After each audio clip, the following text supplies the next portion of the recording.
Ross Coulthart responds to the fate of the Schumer-Rounds Amendment. Okay, I'm just going to show a few clips of Ross, our favorite reporter, responding to what has befallen the Schumer-Rounds Amendment. UAP Disclosure Act has been steadily more and more emasculated, gutted, purged of anything useful that might assist in UAP disclosure. And what we have left is a flaccid, limp lettuce leaf of legislation, a pathetic shill attempt to try and pacify the public, who I am sure are going to declaim this legislation for the fop pretense that it is. I feel very strongly about this, Bryce. I think we've been played. I think all along there was a group in the defence aerospace lobby that wanted this legislation suppressed. We were led to believe that there was going to be a bipartisan support, but all along certain lick-spittle congressmen, grovelling shills to the defence aerospace industry, were only too happy to stick their craven tongues in various orifices of the defence aerospace industry and essentially allow themselves to be manipulated to allow the subversion of public accountability for this issue.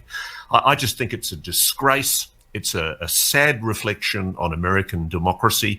We can talk about what we've got left in the legislation that is going to go to the vote, but frankly, it's a pale shadow of what could have been. Well, I'm just glad that Ross minced his words. But of course he's right. The bill was attacked and sabotaged by the UFO control group.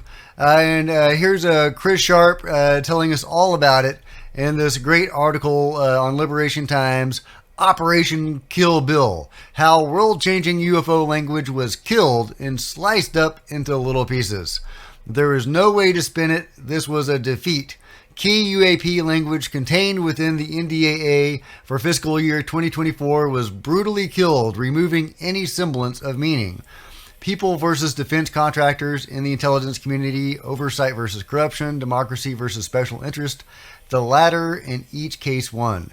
The controlled disclosure campaign killed the independent review board dedicated to the disclosure of UAP information and materials killed.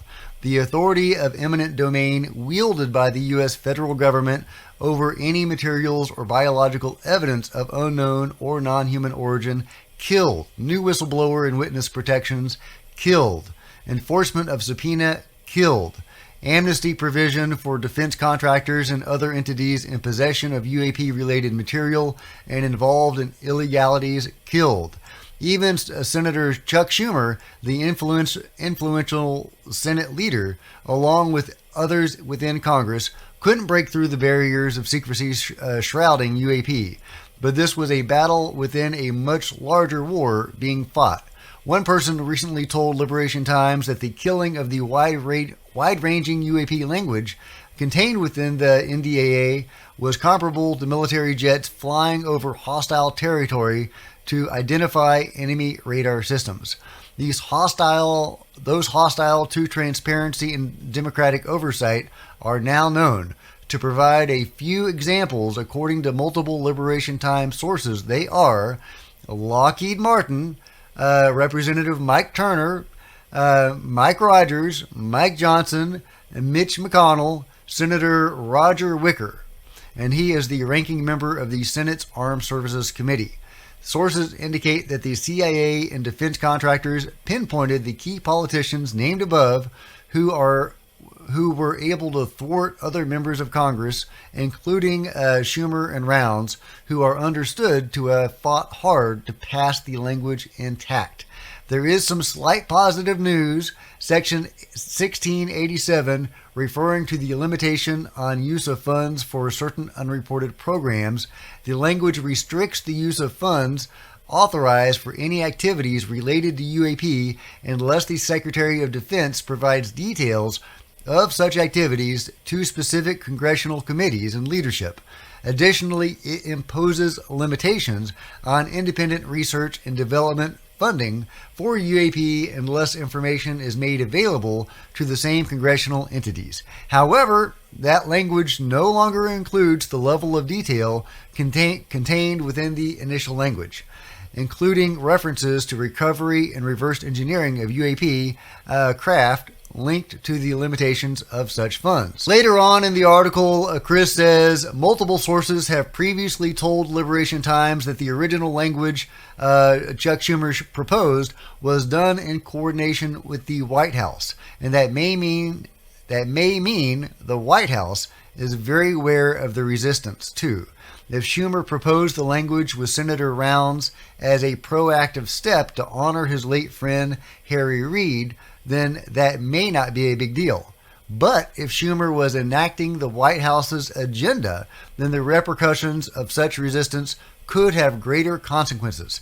And I've talked about that before, that the White House seems to have gotten engaged in this topic during Balloon Gate, when jets were scrambled for the first time ever that they've admitted to over North America to shoot down anomalous objects. So that seems to be when the White House got involved. They created their inter-office agency and worked with Chuck Schumer to create this amendment. So absolutely, the White House is involved, which is exciting when to see the White House actually get involved in this and push this forward. It's a little alarming to see the establishment step in and maybe steer the narrative, but you can see the resistance they're getting. So that itself is kind of encouraging that they're actually on the on the good guy side. So Ross Coulthart has some additional thoughts. Well, I mean, I think the bigger issue is I've actually expressed sympathy for the private aerospace companies that I know do have possession of retrieved non-human technology. I know that with a reasonable degree of certainty, because in some cases, not all cases, they've done the retrievals themselves. And I can understand why there was concern about the confiscation, the eminent domain laws, because frankly, why should the government be able to confiscate technology that an aerospace company has recovered at its own cost? It should perhaps be alerted to the existence of that technology, which is the oversight issue that I think needs to be corrected. But I've always had a problem legally with the idea that the federal government can step in after the fact and confiscate everything relating to non-human technology. And I know, because I've spoken to people about it inside Defence Aerospace, I know that was the concern. I think that the government could have written more careful legislation, which basically allowed for it to be made aware of defence aerospace technology that is of non-human origin. And then they could have negotiated a way to, once they're notified of its existence, assert control over it in some way. Because ultimately... Yeah, and that's a really interesting point, is this idea that, you can see possibly a power struggle going on right now between the private companies like Lockheed Martin and Boeing and Raytheon that are part of this, UFO control group versus the government side of the UFO control group. I mean, is that what we're looking at? The federal government trying to exert power over UFO technology against the private companies that hold a lot of this material? Is that kind of the war we're seeing?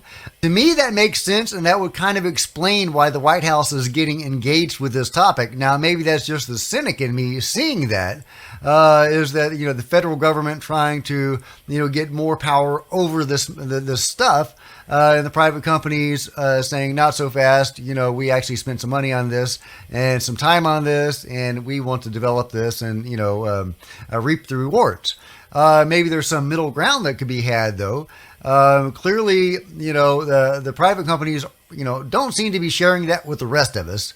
The federal government hasn't done a great job of sharing this technology with the rest of us either.